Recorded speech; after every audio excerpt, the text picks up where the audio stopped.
right, leading up to next week's primary in Minnesota, we'll be speaking with candidates from both the Senate race and the governor's race. We've extended invitations to all candidates who are polling above 5% to join us here on All Day Live for a live 10-minute conversation. So joining us today, Representative Angie Craig, seeking the Democratic nomination in the race for U.S. Senate, going up against Lieutenant Governor Peggy Flanagan, both seeking the seat currently held by Senator Tina Smith. Congresswoman, thanks for being with us today.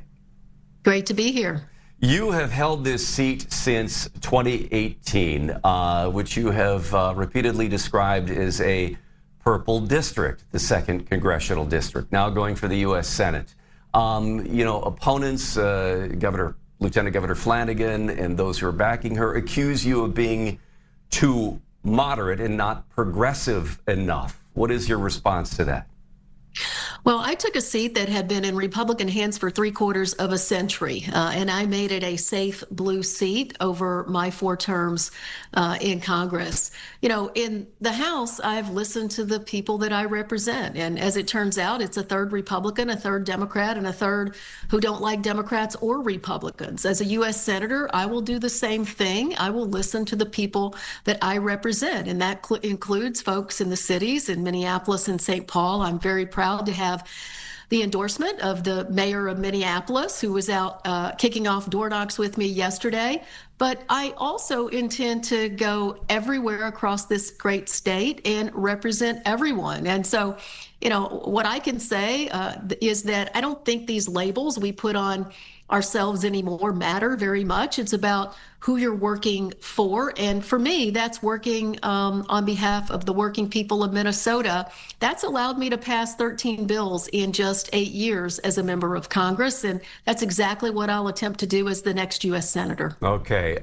We have seen, your fundraising has been pretty prodigious here, but then there's been an endorsement battle on both sides. The most recent poll I saw show you two running fairly neck and neck. And we've seen a lot of outside advertisements, quite a bit for, obviously a primary is people from the same party, but seems like we've been inundated with advertisements and outside spending in this race. Why do you think your race has gotten such attention? Well, as a member of Congress, I have worked so hard and will continue to work to end Citizens United and take the outside super PAC spending out of every race, both general elections, where Republicans have spent about $50 million over 8 years trying to take me out, and in our primary system. I think that we have some systemic failures, and the Supreme Court Citizens United ruling is one of them. Look, I think there are a number of groups outside, obviously, I can't interact with them, who believe that I am the strongest Democrat to win in November against Michelle Tafoya. And as a first priority for Minnesota, we have to hold this U.S. Senate seat. We cannot stop Donald Trump and Republicans' worst impulses, the corruption in Washington, unless we win elections. So I don't know. I have the same level of information as the Lieutenant Governor about who's spending in my race, but I believe that they think that I'm the best Democrat to hold this seat in November. Okay, let's talk about some of the major issues here and where you stand versus your opponent in this. And in the case of fraud with social service programs, you have accused the Lieutenant Governor of not taking enough accountability in her role as Lieutenant Governor. You've been accused then in return of just repeating GOP talking points when it comes to the response to investigating fraud. Yeah, the Lieutenant Governor, who was in many of the meetings with the governor over the years, has shifted all of the blame for the fraud issues in Minnesota to the governor. And that does disturb me. It says that she cannot take any accountability for what clearly happened on her watch. And look, I'm not repeating Republican talking points. What I'm doing is previewing for Democrats just even a little bit what Republicans are going to do to the Lieutenant Governor if she is our U.S. Senate candidate in November. Many Republicans have said out loud that they very much prefer to run against the Lieutenant Governor instead of me. because they believe she has unique vulnerability as it relates to the fraud issues in Minnesota. So, the lieutenant governor can try to run from the accountability, but she can't hide from it. And I think it is a responsible action on my part to preview for Democratic primary voters just what's going to happen in November if she is our candidate. Let's talk about immigration. We've seen you out at the Whipple Federal Building doing some visits out there. We know that you have been very kind of involved in this issue here. But you have been criticized for voting for the Laken-Riley Act, have since said that you regret that vote. Tell me why you voted in favor of this to begin with and why you have a differing view now.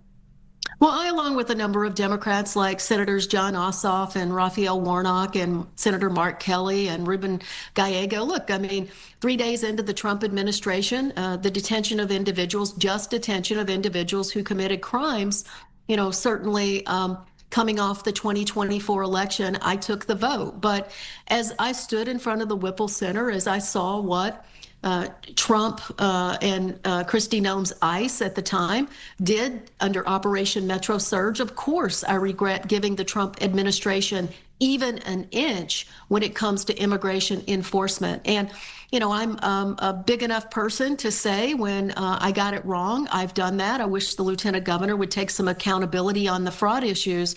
But I believe that we can have both, a safe and secure border, as well as we are and can be and will continue to be a nation of immigrants. In fact, not only from a humanity perspective, but the economy of the United States and Minnesota depends on it. I head up the Ag Committee for House Democrats right now, and 40% of our farm workers in America are undocumented immigrants. And so we are incredibly reliant, and my view is that if someone has been here and paid their taxes and obeyed the law, that we ought to put them on a path to legal status in this country. And a long time ago, we should have worked to make sure that dreamers, those DACA recipients in this country, have a path to legal citizenship. All right. A couple of questions from viewers that we want to get to, and one kind of goes back to our initial conversation about you being from a kind of a purple district and being painted maybe as too moderate by some from progressives. So this question from a viewer,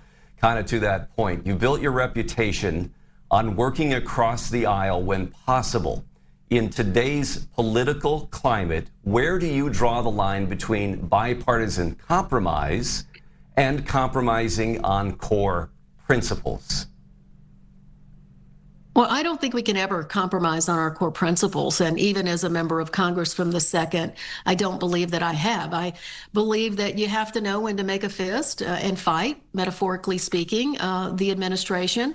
And I also believe that you need to know when to extend your hand and work across the aisle. I've found some common ground on mental health and addiction issues over the past 8 years with some of my Republican colleagues. I've found some common ground on farm ag issues with some of my Republican colleagues in the Congress. And, but I don't think we can ever betray our values and our principles. And as your next U.S. Senator, I never will. Okay. And then one other question here from a viewer on the topic of health care, obviously becoming long been a major topic, will continue to be. So this question regarding Medicare. What is your view on Medicare for all or single payer health care? I believe your opponent supports this. This from Todd in Minneapolis. Well, the lieutenant governor and I both support universal health care, and that is allowing folks to have the access to the care that they need. But it also has to be affordable. I grew up in a family that didn't always have access to health insurance myself. My mom was a single mom. We lived in several trailer homes growing up. We just disagree on the details of how to get there. I believe that the next big step forward is a Medicare for all who want it, a public option in our country. I don't like a fee-for-service payment system. That's what we have in this country right now. It rewards disease. The more treatment a patient gets, the more the doctor gets paid, the more the hospital gets paid.